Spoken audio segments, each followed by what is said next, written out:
graduandos! Sejam bem-vindos a mais uma aulinha de ciências, ao nosso segundo bimestre. Nós vamos iniciar essa unidade 2 falando sobre a origem da vida e a biodiversidade. A teoria que a gente vai trabalhar hoje é a teoria da abiogênese ou geração espontânea. Então acompanhe. Neste capítulo, nós estudaremos um pouco sobre as principais teorias que tratam sobre a origem da vida. Nós vamos falar também que uma parte dessas teorias criadas, elas não possuem métodos científicos, elas são feitas através de observações empíricas. Como assim, professora, observações empíricas? São aquelas que a gente só observa, já tira nossas próprias conclusões, sem passar por algum experimento para comprovar que aquilo realmente acontece. Aumente o som e vamos escutar o exemplo. Você já ouviu alguma vez na sua vida alguém dizer que comer muito doce dá lombriga na barriga? Você acha que essa relação entre os eventos, o evento de comer doce e o evento do surgimento de lombrigas na sua barriga faz sentido? Na verdade, essas perguntinhas que eu fiz são crenças, elas são baseadas em senso comum, ou seja, elas não apresentam nenhuma evidência científica que comprove que haja relação entre o surgimento de lombrigas e o consumo de doce, tá?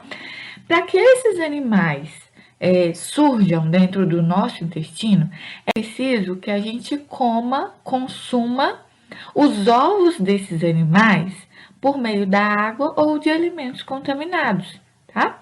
Então, para que essas larvas se desenvolvam lá no nosso intestino e vire na fase adulta um organismo chamado como Ascaris lumbricoides, é necessário que, em algum momento, a gente acaba ingerindo os ovos dessas larvas, tudo bem?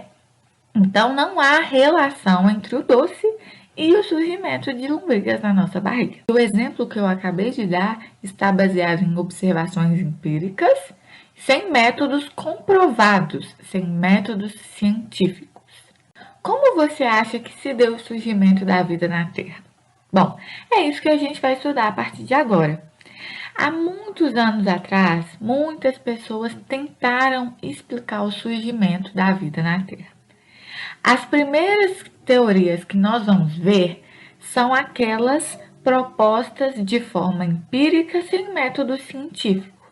E aí, com a evolução dos recursos tecnológicos, nós vamos ver que isso muda de patamar.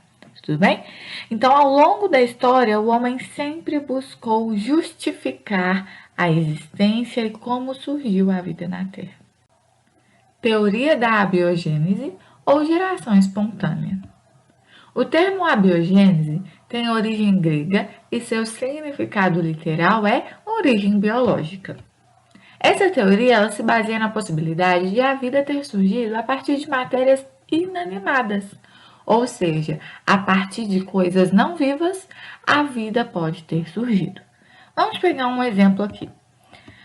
Jean-Baptiste van Helmont formulou um exemplo que explicaria essa teoria da abiogênese. E como que se deu essa teoria dele? Ele fez observações empíricas para formular essa hipótese. Ele disse que, se pegarmos uma camisa suada, jogarmos trigo, como está observado aí na imagem, e colocarmos num lugar escuro, passado-se um tempo de 21 dias, é possível observar o surgimento de ratos.